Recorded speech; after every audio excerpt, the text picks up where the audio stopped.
Jonathan, sabi mo lang, yun nga, natapos na yung rookie season mo. At on the most favorable result, ano masabi?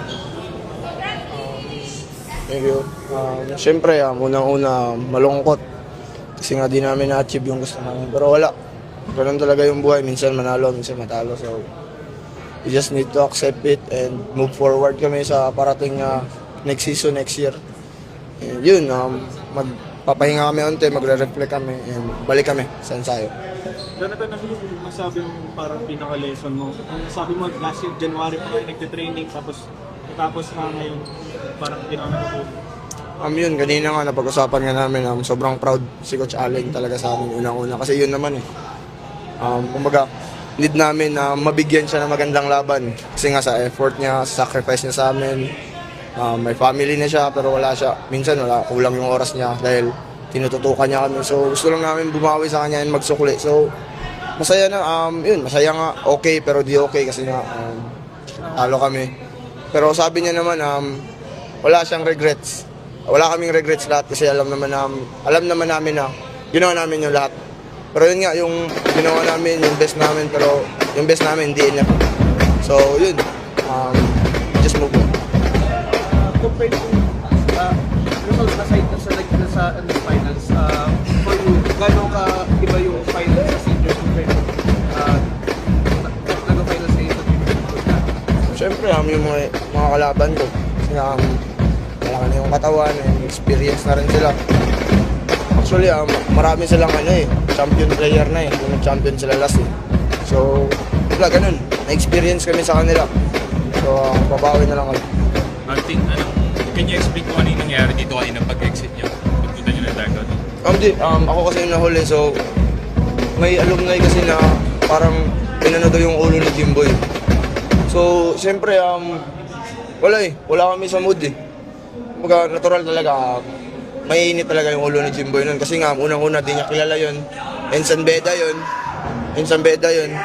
So, yun nga, natamaan yung, kumaga parang sinadya ata yun eh. So, yun, wala, inayaan ko si Jimboy. Doon, sabi ko naman sa teammates ko na bantayan ko si Jimboy, mapaaway doon. Titing para sa'yo, gaano ka lang ka-eager bumawi next year na ito nga runner-up finish sa rookie year, magano ka-eager ka na next year naman, hopefully champion naman this time around? Ngayon pa naman, di ko pa naman siguro, di pa ako gigil bumawi. Kasi nga, di ganun yun eh. Di ganun yung way dapat eh. So, panoorin ko ulit yung game, ano yung mali namin, ano yung mali ko. So, para next time, kung sino may maging makakatapat ko namin, is yun. Alam na namin kung anong gagawin namin.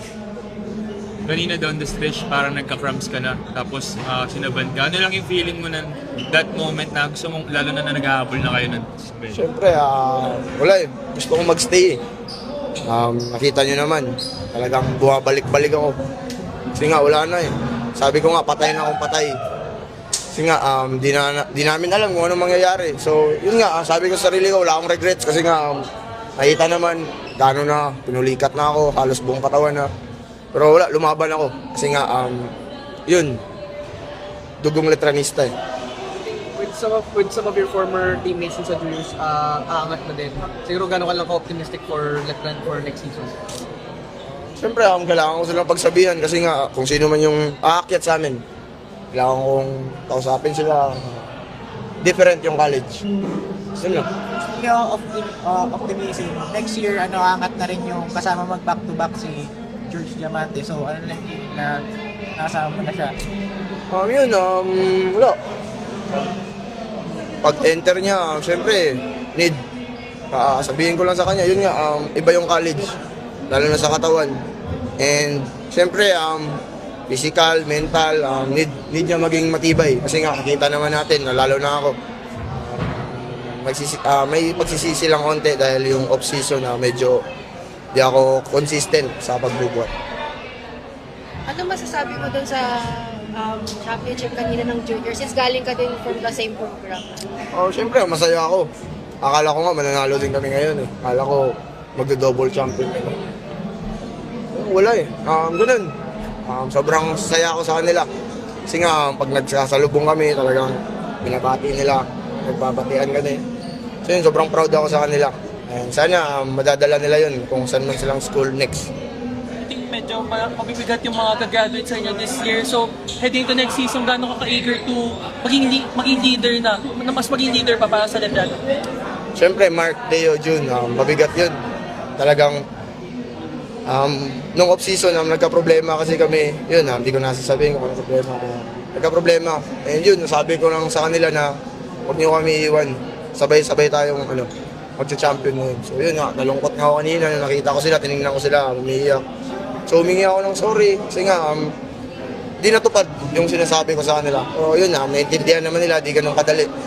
So sabi ko na lang na galingan nyo sa next level.